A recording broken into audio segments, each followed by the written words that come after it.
Chers collègues, chers amis,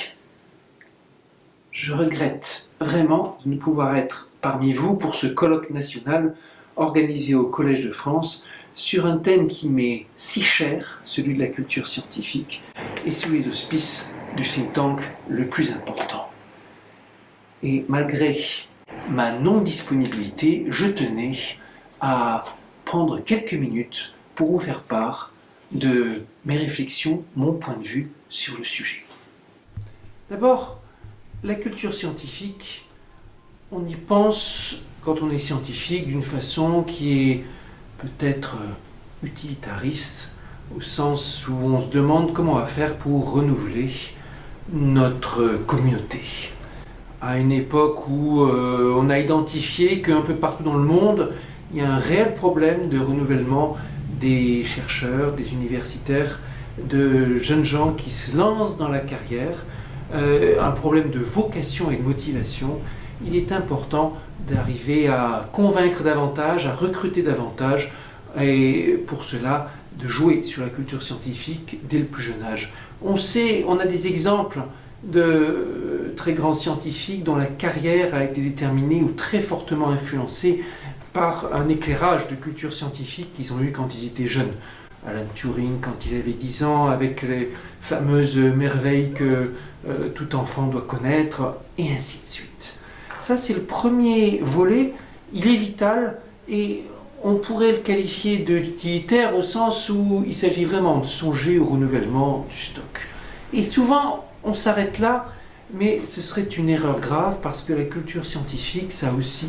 d'autres rôles extrêmement importants en termes d'inclusion de communauté. Et de mettre ensemble la communauté de la recherche, la communauté du savoir en un certain sens, et tout le reste, avec une nécessité à trouver un double intérêt. Intérêt pour le chercheur de bien se rappeler que quand il travaille pour soi et pour la science, il travaille aussi pour les autres, et on sent cette valorisation très souvent dans le regard des autres, des usagers, de tous ceux qui font réceptacle pour les connaissances de la culture scientifique, et c'est important pour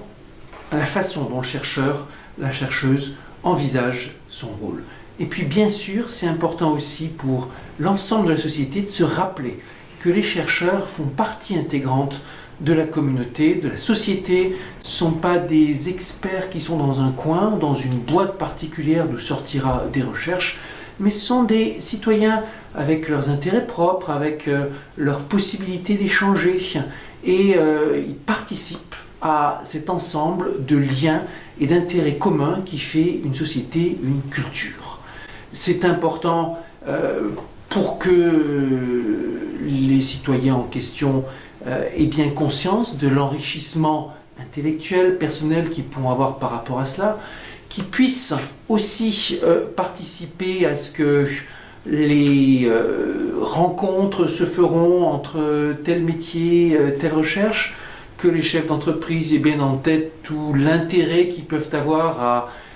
incorporer telle ou telle direction scientifique dans leurs activités, que les politiques se rappellent bien tout ce que la société doit à la science, mais aussi que les philosophes, que les historiens, que les sociologues, ou encore tous ceux qui s'intéressent à l'une quelconque de ces disciplines, aient bien conscience de la façon dont la science a changé notre histoire, notre culture, notre façon de voir les choses, notre société en général. On sait qu'au XXe siècle, c'est le moment où des guerres se sont gagnées ou perdues avec la science, c'est le moment où des révolutions dans les usages se sont faites avec la science, c'est le moment où l'économie s'est mise à envisager la science comme une composante fondamentale et incontournable. Bref, quelque chose dont on ne peut plus juste dire que c'est une boîte noire destinée à apporter des solutions, mais aussi quelque chose qui fait partie de notre société. Et la culture, c'est ce qui rassemble, la culture scientifique, c'est ce qui rassemble la communauté des chercheurs et des scientifiques avec l'ensemble de la société. Et ça fait partie de mes combats depuis très longtemps, des années, que cette culture scientifique, c'est pas une niche pour experts ou uniquement à traiter sous l'angle scientifique, ça fait partie intégrante de la culture. Et ça doit être pris comme ça doit être pris dans une démarche inclusive. Voilà mon point de vue. J'ai mis un point d'honneur aussi dans ma carrière de vulgarisateur, disons, ou de communicant, ou d'intellectuel s'occupant de culture et de transmission scientifique, à explorer des formes variées, que ce soit des conférences